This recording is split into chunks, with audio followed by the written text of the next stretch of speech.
Assalamualaikum warahmatullahi wabarakatuh. Perkenalkan, nama saya Quratul Aini dengan NPM 1810631080202. Pada kesempatan kali ini, saya akan memaparkan hasil observasi saya atau tugas saya yang dibuat untuk memenuhi tugas individu pada mata kuliah pembelajaran menulis dengan dosen pengampu Ibu Sutri SPD MPD.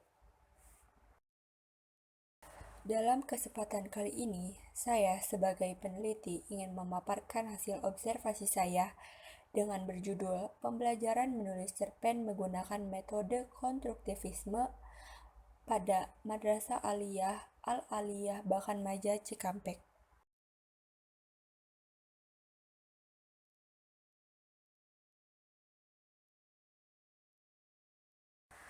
Landasan teori yang kedua yaitu pengertian menulis.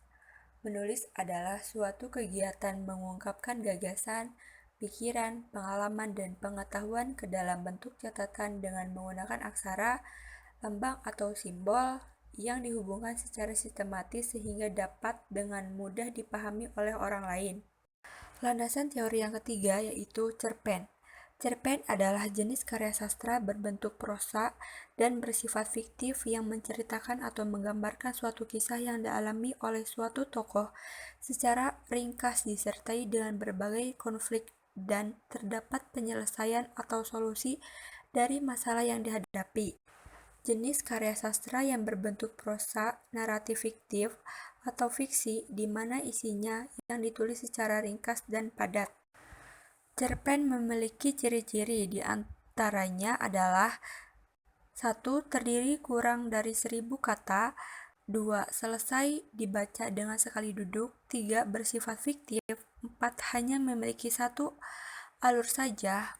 5. Isi dari cerita berasal dari kehidupan sehari-hari. Yang keenam, penggunaan kata-kata yang mudah dipahami oleh pembaca. Ketujuh, bentuk tulisan yang singkat. 8. Penukahan dalam cerita pendek sangat sederhana. 9. Mengangkat beberapa peristiwa sejarah dalam hidup. Yang ke-10 yaitu kesan dan pesan yang ditinggalkan sangatlah mendalam sehingga si pembaca ikut merasakan isi dari cerita pendek tersebut. Dalam cerpen terdapat unsur intrinsik dan unsur ekstrinsik. Dalam unsur intrinsik terdapat tema, alur, latar, tokoh penokohan, dan sudut pandang, gaya bahasa, dan amanat. Sedangkan unsur ekstrinsik terdapat latar belakang masyarakat, yaitu hal-hal yang mempengaruhi alur cerita dari cerpen. Yang kedua, latar belakang pengarang, yaitu hal-hal yang berhubungan dengan pemahaman dan motivasi penulis untuk membuat cerpen tersebut. Yang ketiga, yaitu nilai yang terkandung dalam cerpen, yaitu nilai-nilai yang terdapat di dalam suatu cerpen. Metode yang saya pakai dalam observasi kali ini yaitu metode konstruktivisme. Metode ini merupakan proses pembelajaran yang menerangkan bagaimana pengetahuan disusun dalam pemikiran pelajar. Pengetahuan dikembangkan secara aktif oleh pelajar ini sendiri dan tidak diterima secara pasif dari orang sekitarnya. Hal ini diusahakan pelajar itu sendiri dan bukan hanya transfer dari guru kepada pelajar. Hal tersebut berarti siswa tidak lagi berpegangan pada konsep pengajaran dan pembelajaran yang lama, di mana guru hanya menerangkan ilmu kepada siswa tanpa adanya usaha terlebih dahulu dari siswa itu sendiri.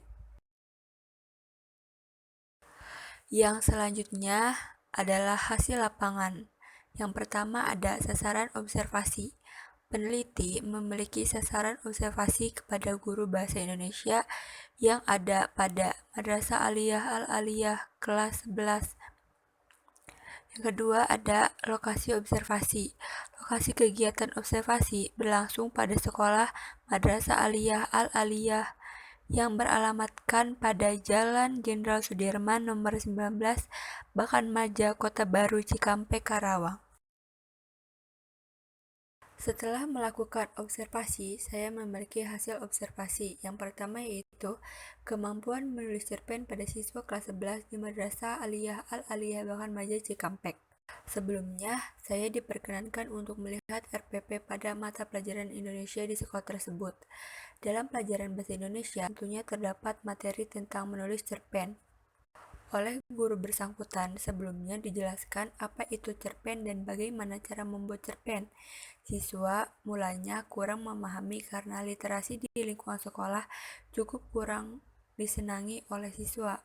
Maka dari itu, guru yang bersangkutan selaku guru bahasa Indonesia di Madrasah Aliyah Al-Aliyah menyampaikan materi cerpen, seperti apa itu cerpen, ciri-ciri cerpen, unsur-unsur yang terdapat dalam cerpen, seperti unsur intrinsik dan unsur ekstrinsik. Yang kedua yaitu kualitas cerpen siswa setelah diterapkan pendekatan konstruktivisme di kelas. Metode yang diterapkan dalam materi cerpen ini ialah metode konstruktivisme. Menurut Ibu Sukaisi SPD di Madrasah Al-Aliyah Pekanbaru Cikampek ini sangat berpengaruh terhadap peserta didik. Menurutnya, sehingga ibu sendiri sebagai guru memberikan kesempatan kepada siswa untuk mengungkapkan gagasannya secara eksplisit dengan menggunakan bahasa siswa sendiri, berbagi gagasan dengan temannya dan mendorong siswa memberikan penjelasan tentang gagasannya, dan memiliki kesempatan untuk merangkai cerita pendek versinya, sehingga siswa terdorong untuk membedakan dan memadukan gagasan tentang cerpen yang menantang siswa. Pembimbing atau guru memberikan siswa kesempatan untuk berpikir tentang pengalamannya. Pengalaman yang dimaksud oleh Ibu Sukaisi ini adalah setelah mengalami situasi penjelasan materi cerpen di kelas, ia langsung dapat mempelajari serta mempraktikannya dengan membuat cerpen apa yang ia mau. Ia pun dapat membanggakan materi yang tengah guru sampaikan sesuai dengan pemahamannya, sehingga hal ini dapat mendorong siswa berpikir kreatif, imajinatif, mendorong refleksi tentang pemahamannya menggunakan cerpen saat yang tepat dan benar. Berdasarkan pembahasan yang telah dipaparkan, maka simpulannya adalah cerpen ialah karya sastra berbentuk prosa yang bersifat fiktif, memiliki 1000 kalimat di dalamnya, terdapat kejadian yang memiliki konflik yang dialami pelaku, serta memiliki pesan moral yang dapat dijadikan pelajaran hidup. Tingkat kemampuan siswa Madrasah Aliyah Al-Aliyah dalam memahami cerpen sedikit baik. Dengan menggunakan metode konstruktivisme, siswa lebih berantusias untuk belajar bahasa Indonesia dan dapat meningkatkan pentingnya budaya literasi di dalam maupun di lingkungan sekolah dengan upaya menyukai cerpen. Siswa dapat menyimak dan menghargai sesama manusia dan mengembangkan pemahamannya yang guru sampaikan sehingga ia mampu dan mengerti apa itu cerpen. Mungkin sekian yang dapat saya sampaikan. Mohon maaf apabila terjadi banyak sekali kekurangan. Wassalamualaikum warahmatullahi wabarakatuh.